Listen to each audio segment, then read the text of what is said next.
दिल का मोहब्बत से कुछ भी लेना देना नहीं है। दिल का काम सिर्फ एक ही है, that is pumping of blood, जिस्म के पुर्जे पुर्जे तक खून को पहुंचा देना। फिर मन में सवाल आ रहा होगा, सर प्यार कैसे होता है, हमको जरा बता दो फिर। तो चलो जानते हैं scientific explanation, the biology of love. तो फिर मोहब्बत के इन शुरुआती दिनों में जब आपका डोपामिन लेवल बहुत ज्यादा होता है, एड्रेनलिन नॉर एड्रेनलिन बहुत ज्यादा होते हैं, तो एक्साइटमेंट बढ़ जाता है, रैशनल थिंकिंग चले जाती है, सूझबूझ खत्म हो जाती है, और सबसे इंपॉर्टेंट बात, ऐसे बटरफ्लाईज दौड़ने लगते हैं हमारे पेट के अंदर, हर तरफ अच्छा लगता है। समझ आ रहा है ना आपको? तो ऐसा ही होता है एक्चुअल में, लाइफ ऐसी स्लो मोशन लगने लगती है एकदम। तो ये सारा कमाल डोपामिन का है शुरुआत में, क्योंकि आप उस इंसान के साथ हुक हो गए हो। आ रहा है ना आपको समझ में? अब इस एक्साइटमेंट की वजह से क्या हो रहा है कि आपका सेरोटोनिन लेवल कम हो गया, आपका डोपामिन, इपिनेफ्रिन और एपिनेफ्रिन ज्यादा है, जिसके वजह से आप 24 घंटे उस इंसान के बारे में सोच रहे हो, ऑब्सेसिव कंपल्सिव डिसऑर्डर की तरह। लोगों को लगता है मोहब्बत में सेरोटोनिन के लेवल बढ़ता है। भाई वो बढ़ेगा आगे, अभी तू शुरुआत में है तो तुझे चैन नहीं मिल रहा, तेरे को उससे बात करना है, तुझे उसे देखना है, तू जानबूझकर उसे बात करना चाहता है किसी ना किसी बहाने से। तेरा दिमाग 24 घंटे सातों दिन वो तेरे माइंड में चल रही है, तो तुझे सुकून कहाँ है? सेरोटोनिन सुकून वाला है, तो शुरुआत में सुकून नहीं है तुझे, अभी तू बेसुकून है। आप उस इंसान से मिलने लगते हो, गले लगना, किस करना, फिजिकल इंटरेक्शन, मीटिंग, व्हाटएवर। तो जब फिर आप उस शख्स के साथ फिजिकल होना शुरू कर देते हो, तब आता है सबसे बेहतरीन hormone, and that is oxytocin और एंडोर्फिन्स।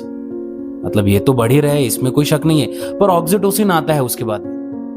ऑक्सीटोसिन को अटैचमेंट हार्मोन या लव हार्मोन कहा जाता है। ये किस करने से, टच करने से, हक करने से ये बढ़ता है। और ऑक्सीटोसिन को प्यार वाला हार्मोन, क्योंकि दुनिया में जितने भी रिश्ते हैं ना, ऐसा नहीं कि मोहब्बत का रिश्ता हस्बैंड और वाइफ की बात नहीं है, कपल्स की बात नहीं है, सारे रिश्ते, माँ को अपने बच्चे से मोहब्बत है, बाप को अपने बच्चे से मोहब्बत है, आपको आपके किसी चीज से लगाव भी है, तो हर लेवल पे ऑक्सीटोसिन आता है। बस इतना है कि औरतों में ऑक्सीटोसिन का लेवल बहुत जल्दी बढ़ जाता है और ज्यादा होता है कंपेयर टू मर्द। तो याद रखना, ऑक्सीटोसिन का लेवल, इसीलिए औरतें बहुत जल्दी से अटैच हो जाती है कि अगर किसी लड़की ने या किसी छोटी बच्ची को आपने एक टेडी बेयर भी दिलाया और किसी दिन वो टेडी बेयर गुम हो गया, तो उसको रोना आता है, वो हर्ट हो जाती है छोटी छोटी बातों से, अपने खिलौने के गुम हो जाने से, क्योंकि उनका ऑक्सीटोसिन लेवल ज्यादा था।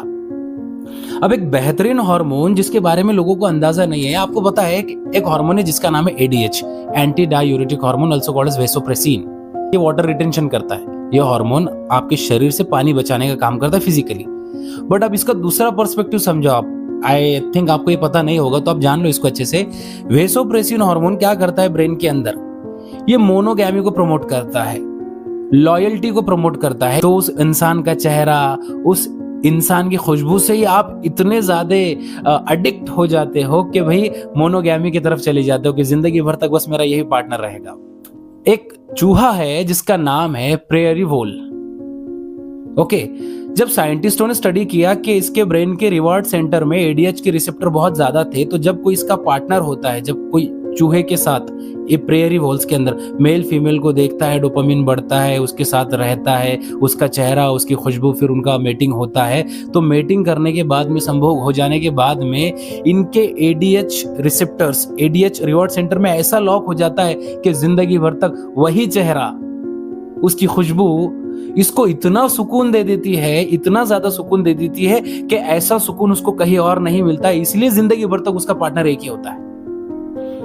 अब एक उनके ही खानदान का एक दूसरा चूहा जिसका नाम है मिडो वोल्स, उसके जब ब्रेन के ऊपर स्टडी किया गया तो उसके अंदर एडीएच रिसेप्टर थे, पर उसके एडीएच रिसेप्टर्स उसके रिवार्ड सेंटर में नहीं थे, जिसके कारण ये पाया गया कि यार ये पार्टनर्स बदलते रहता था। इसमें बेवफाई थी, मतलब अगर किसी के साथ में इसने मीटिंग किया, सेक्सुअल इंटरकोर्स किया, तो दोबारा उसके साथ में वो नहीं करता था, क्योंकि अब उसको डोपामिन हिट, वो किक नहीं मिल रही। तो कहीं ना कहीं समाज में जो लोग अपने पार्टनर्स को चीट करते हैं, चीटिंग करते हैं, धोखा देते हैं, तो सेम चीज़ हमारे साथ भी अप्लाई होती है कि अगर आपके एडीएच रिसेप्टर रिवॉर्ड सेंटर में है और आपका एक पार्टनर जिससे आपको बेहद मोहब्बत है, उसे ही देख के आपका डोपामिन बढ़ रहा है, उसे ही देख के आपका सेरोटोनिन बढ़ रहा है, उसे ही देख के आपके एंडोर्फिन्स रिलीज हो रहे हैं, उसे ही देख के आपका ऑक्सीटोसिन लेवल ज़्यादा है और आपके रिवॉर्ड सेंटर में अगर एडीएच के रिसेप्टर ज़्यादा है, तो ये पार्टनर आपका ज़िंदगी भर तक हमदर्द बन जाएगा और आप इसको कभी धोखा नहीं दोगे। और इसीलिए जो लोगों को चीट करने की आदत है मोहब्बत में, मल्टीपल पार्टनर्स, पॉलीगैमस है कि भाई इसके साथ में आज, फिर कल किसी और के साथ में, फिर किसी और के साथ में, फिर किसी और के साथ में, क्योंकि उसका पीछे का कारण ये होगा कि पहले वाले पार्टनर के साथ में अब उनको जो डोपामिन मिलता था, अब उसी सेम पार्टनर के साथ में उनको डोपामिन हिट नहीं कर रहा है। इसीलिए उस डोपामिन को हासिल करने के लिए, उस लेवल को हासिल करने के लिए, उस किक के लिए वो किसी और पार्टनर को ढूंढते हैं और फिर से वही कहानी शुरू कर देते हैं। फिर से किसी और पार्टनर को देखेंगे, फिर उससे और शुरुआती दौर में डोपामिन बढ़ेगा, तो थ्रिल चाहिए उनको, थ्रिल। और जो लोग वफादार होते हैं ना, जो रिश्ते की कदर करना जानते हैं, जिन्हें मोहब्बत तो है पर एक ही इंसान से है, तो उनका प्री फ्रंटल कॉर्टेक्स भी बहुत ज्यादा स्ट्रांग होता है। उन्हें पता है कि अगर मैं इसे धोखा दे दूंगा तो आगे जाके मेरे रिश्ते के कितने नुकसान है, को कॉन्सिक्वेंसेस को सोचते हैं कि आगे जाके इसके अंजाम कितने बुरे हो सकते हैं। पर जो बेवफा लोग होते हैं उनका प्री फ्रंटल कॉर्टेक्स इतना कुछ स्ट्रांग नहीं होता। वो आगे के नहीं देखते कि यार मैं पकड़ा जाऊंगा, फिर मेरी बीवी मुझे छोड़ देंगी या मेरा ये रिलेशनशिप टूट जाएगा। सही बात है। तो ये देखो ना आपने मोहब्बत के अंदर कितना केमिकल लोचा है, कितनी सच्चाइयां है। एक छोटे से टॉपिक से हमको क्या क्या सीखने को मिलता है। ये आपके जहन में मैं आज जो पॉइंट ऑफ व्यू डाल रहा हूँ, ये कहीं ना कहीं इम्पैक्टफुल रहेगा आपके लिए। और आपने आज जो बातें सुनी है ना, आई होप, या मुझे यकीन है ऐसी बातें शायद आपने पहले कभी सुनी भी नहीं होंगी।